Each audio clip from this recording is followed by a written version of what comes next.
Dr. Hines, I'm not your brother. I'm not your brother. I look like him, but I'm a different person from a different world. Like the place with the square sun? Yeah, something like that.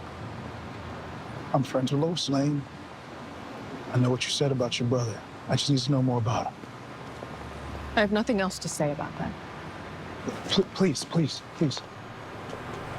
I may not be your brother, but I have a daughter.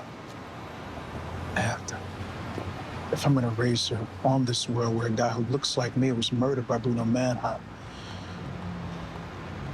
I need more information. All I know is when my brother got out of the service, things were good for a while, and then they weren't. John became distant, paranoid. And my dad heard from an old army friend that he was selling military weapons on the side. He heard? It wasn't a rumor. When my dad confronted John, he didn't deny it. I loved my brother. More than anything, I wanted my dad to be wrong.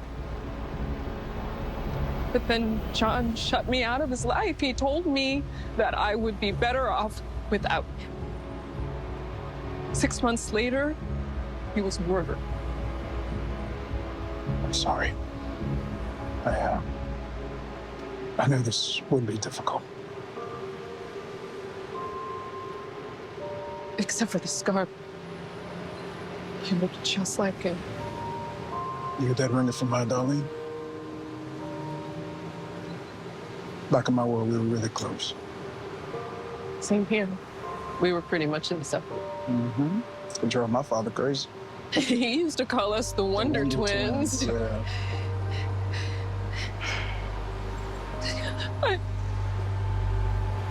I can't do this. It's not your fault. But please, don't come back.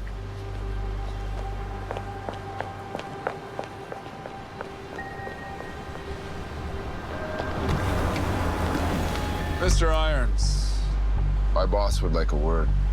Who's your boss? I think you know.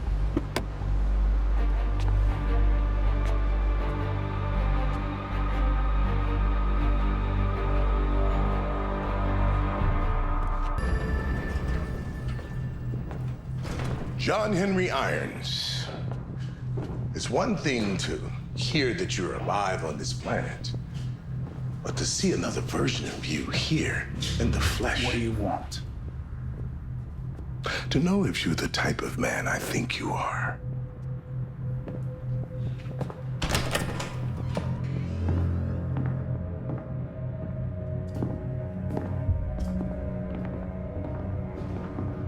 For years, Lois Lane has been coming after me, convinced that I took over Intergang after its leader, Boss Moxie, was killed by Lex Luthor.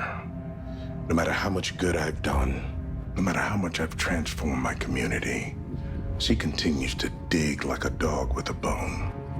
So she's at it again, even sending Superman to my home. What's that got to do with me?